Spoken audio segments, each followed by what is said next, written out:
మా బట్టెనతోని, మా సీతక్కతోని, మా ఆడబిడ్డలతోని మాట్లాడిన రాబోయే రోజుల్లో తెలంగాణ రాష్ట్రంలో 1 కోటి మంది ఆడబిడ్డలను స్వయం సహాయక సంఘాలలో చేర్చి 1 కోటి మంది ఆడబిడ్డల్ని కోటీశ్వరులను చేయడమే లక్ష్యంగా ఈ రోజు ప్రజా పాలన ఇందిరమ్మ ప్రభుత్వంలో మనం చెయ్యబోతున్నాం.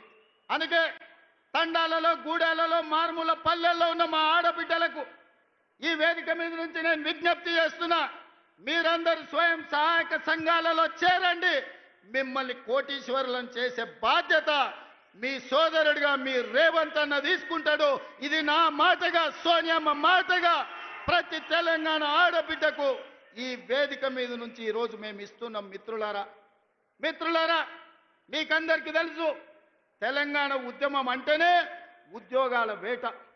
నిరుద్యోగ యువకులు లక్షలాది మంది రోడ్ల మీదకి వచ్చి నెలల తరబడి ధర్నాలు, దీక్షలు, ఉద్యమాలు చేసి ఆత్మ బలిదానాలు చేసుకొని అమరులై తెలంగాణ రాష్ట్రం తెచ్చుకున్నారు. వాళ్ళు తెలంగాణ రాష్ట్రం తెచ్చుకున్నదే పీజీలు, పిహెచ్డీలు చేసి ఈ రాష్ట్రంలో డాక్టర్లు, లాయర్లు, ఇంజనీర్లు, ఐఏఎస్లు, ఐపీఎస్లై తెలంగాణ పునర్నిర్మాణంలో భాగస్వాములు కావాలి అని. కానీ చంద్రశేఖరరావు ఏమన్నాడయా? గొర్రెలు, బర్రెలు, చేపలు, పందులు మీరు పెంచుకోండి, పేదవాళ్ళ పిల్లలు గొల్లోలు గొర్రెలు పెంచుకోవాలి, మాదిగోళ్ళు చెప్పులు కుట్టుకోవాలి, ఎరకలోళ్ళు పందులు పెంచుకోవాలి, మా ముదిరాజు సోదరులు చేపలు పట్టుకోవాలి అని మిమ్మల్ని అందరినీ అక్కడ పొమ్మన్నాడు. ఆయన కొడుకు మాత్రం రాజ్యాలు ఏలుతారంట. ఇదే నా న్యాయం అని నేను అడుగుతున్నా చంద్రశేఖరరావు ఈ వేదిక మీద నుంచి. పేదోళ్ళ బిడ్డలు, వాళ్ళ తాతలు ముత్తాతలు తరతరాలుగా గొర్రెలు, బర్రెలు, చేపలు, పందులను పెంచుకొని బతికి ఆత్మ బలిదానం చేసుకొని వందలాది మంది ప్రాణాలు ఇచ్చి తెలంగాణ రాష్ట్రం తెచ్చుకున్నది. డాక్టర్లు, లాయర్లు, ఇంజనీర్లు, ఐఏఎస్లు, ఐపీఎస్లై రాజ్యం ఏలాలనా లేకపోతే గొర్రెలు, బర్రెలు పెంచుకోవాలనా ఒక్కసారి ఆలోచన చేయండి. అందుకే మన ప్రభుత్వం ఏర్పడిన వెంబడే పెండింగ్ ఉండి నోటిఫికేషన్లు ఇచ్చి నియామకాలు జరగని ప్రభుత్వ ఉద్యోగ నియామకాలు మొదటి సంవత్సరంలో ఇదే ఎల్బీ స్టేడియం సాక్షిగా 60,000 ప్రభుత్వ ఉద్యోగాలు ఇచ్చిన నేను గర్వంగా చెప్తున్నా. ఇవాళ నేను సవాలు విసురుతున్న కిషన్ రెడ్డికి, కేటీఆర్కు, కేసీఆర్కు, నరేంద్ర మోడీకి, మొదటి సంవత్సరంలో మా ప్రభుత్వ ఉద్యోగాలలో 60,000 నియామకాలు చేపట్టింది.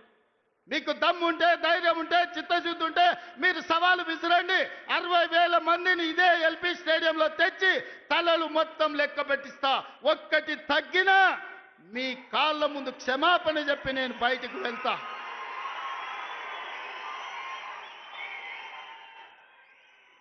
ఇది మా లెక్క, ఇది మా నిజాయితీ. ప్రైవేట్, కార్పొరేట్ కంపెనీల్లో 1,00,000 ఉద్యోగాలు ఇచ్చినాం. నేను మా మిత్రుడు శ్రీధర్ బాబు విదేశీ పర్యటనలో 3 లక్షల కోట్ల పెట్టుబడులు తీసుకొచ్చినాం. ఇవాళ అంతర్జాతీయ స్థాయిలో తెలంగాణకు ఒక గుర్తింపు, గౌరవాన్ని తీసుకొచ్చినాం. అందుకే మిత్రులారా, ఆనాడు హాస్టళ్లలో, సంక్షేమ హాస్టళ్లలో ఎన్నడా పిల్లల్ని పట్టించుకోలే. అందుకే వాళ్లకు ఫుడ్ డైట్ ఛార్జెస్ మా బట్టి గారు 40% పెంచిండ్రు. Cosmetic charge 200% పెంచిండ్రు. ఇవాళ పేదవాళ్ళ పిల్లలు కార్పొరేట్ వైద్యము, కార్పొరేట్ విద్య పోటీ పడాలి అంటే ఈ విద్య ఉన్నది సరిపోదని యంగ్ ఇండియా ఇంటిగ్రేటెడ్ స్కూళ్ళు 100 నియోజకవర్గాలలో 100 పాఠశాలలు 20,000 కోట్ల రూపాయలతోని యంగ్ ఇండియా ఇంటిగ్రేటెడ్ రెసిడెన్షియల్ స్కూళ్లను ప్రారంభించుకున్నాం. రాబోయే రోజుల్లో ప్రపంచంతోనే పోటీ పడే విధంగా మన విద్యా ప్రమాణాలను పెంచడానికి ఇలా మనం ప్రణాళికలు వేసుకున్నాం. ఇలా మిత్రులారా, ప్రతి సంవత్సరం ఇంజనీరింగ్ విద్యార్థులు 1,10,000 మంది పాస్ అవుతున్నారు. సర్టిఫికెట్ ఇంజనీరింగ్ వస్తుంది కానీ బయటకు పోతే ఉద్యోగం లేదు. బయట అవసరాలకు తగ్గట్టు వీళ్ళకు నైపుణ్యం లేదు. నైపుణ్యానికి శిక్షణ ఇవ్వడానికి వసతులు లేవు. అందుకే ఆలోచన చేసి రాష్ట్ర ప్రభుత్వంలో యంగ్ ఇండియా స్కిల్స్ యూనివర్సిటీని ప్రారంభించి వేలాది మంది పేద పిల్లలకు స్కిల్స్ నేర్పించి తద్వారా ఉద్యోగ ఉపాధి అవకాశాలు కల్పించడానికి ఈరోజు మన ప్రభుత్వం పనిచేస్తుంది. ఇదే కాదు, మొన్న జరిగిన ఒలింపిక్స్లో 140 కోట్ల మంది ఉన్న ఈ దేశానికి ఒక్క బంగారు మెడల్ రాలే.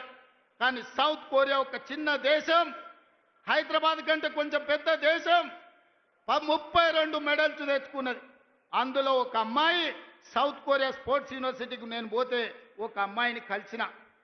ఆ అమ్మాయి నాకు ఆశ్చర్యం వేసింది. ఒక అమ్మాయి 3 బంగారు పతకాలు తీసుకొచ్చింది.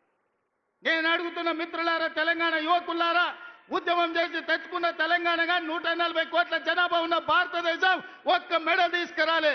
సౌత్ కొరియాలో ఒక అమ్మాయి 3 బంగారు మెడల్స్ తెస్తే 140 కోట్ల భారతీయులు ఆ అమ్మాయి ముందల తల వంచుకునే పరిస్థితి ఈరోజు లేదా? అందుకే ఈ దేశాన్ని ప్రపంచ చిత్రపటంలో పెట్టాలంటే ఒలింపిక్స్ లో బంగారు మెడల్స్ సాధించాలి. దానికి తెలంగాణ వేదిక కావాలని యంగ్ ఇండియా స్పోర్ట్స్ యూనివర్సిటీని ఇవాళ తెలంగాణలో ప్రారంభించుకున్నాం.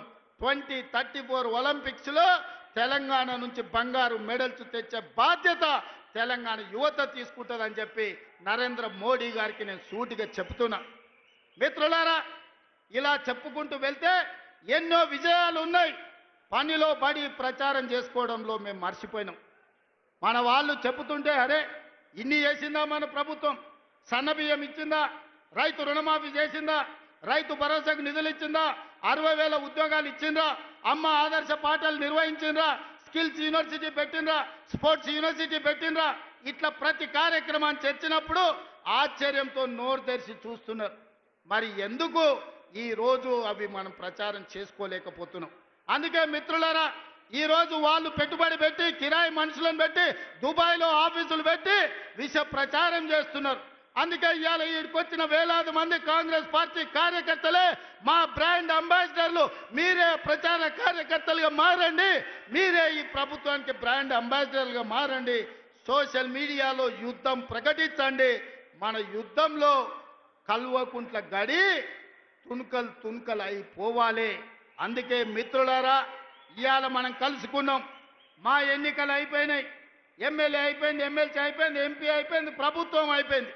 నాయకుల ఎన్నికలు అయిపోయిన వేదిక మీద ఉన్నోళ్ళకు ఇక ప్రాణ సమానులైన మా కార్యకర్తల ఎన్నికలు ఉన్నాయి. మిమ్మల్ని గెలిపించే బాధ్యత నాది.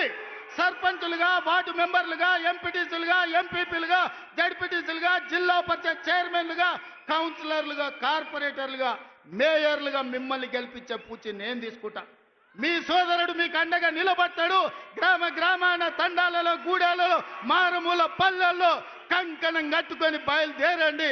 రాబోయే స్థానిక సంస్థల్లో 100% కాంగ్రెస్ పార్టీ కార్యకర్తలకు న్యాయం జరుగుతుంది. మిమ్మల్ని గెలిపించుకునే పూచి నాది.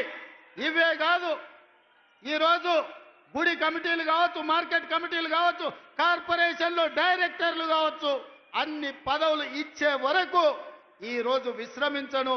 మీ కండగా నిలబడడానికి మీనాక్షి నటరాజన్ గారు ఢిల్లీ నుంచి వచ్చిండ్రు. మీకు 100% న్యాయం జరుగుద్ది. మీకు న్యాయం చేసే బాధ్యత నాది. ఇదే కాకుండా చాలా మంది నాయకులకు ఒక భయం ఉంది. మా దగ్గర ఎమ్మెల్యే గెలిచిండు, లేకపోతే మా దగ్గర ఎవరో ఎమ్మెల్యే వచ్చిండు, రేపు భవిష్యత్తులో నా పరిస్థితి ఏందని. అందుకే నేను ఒక మాట చెప్పదలుచుకున్నా. వచ్చే ఎన్నికల్లో సీట్లు పెరగబోతున్నాయి. 119, 153 అసెంబ్లీలు కాబోతున్నాయి. పార్లమెంటు సీట్లు పెరగబోతున్నాయి. ఇవాళ 60-70 మంది ఎమ్మెల్యేలు ఉన్నారు. ఇంకా 80 మందికి కొత్తగా టికెట్లు ఇచ్చే అవకాశం ఉంది. మీరు ప్రయత్నం చేయండి, ప్రజల్లో ఉండండి, ప్రజాసేవ చేయండి. మీకు టికెట్లు ఇచ్చి గెలిపించుకున్న బాధ్యత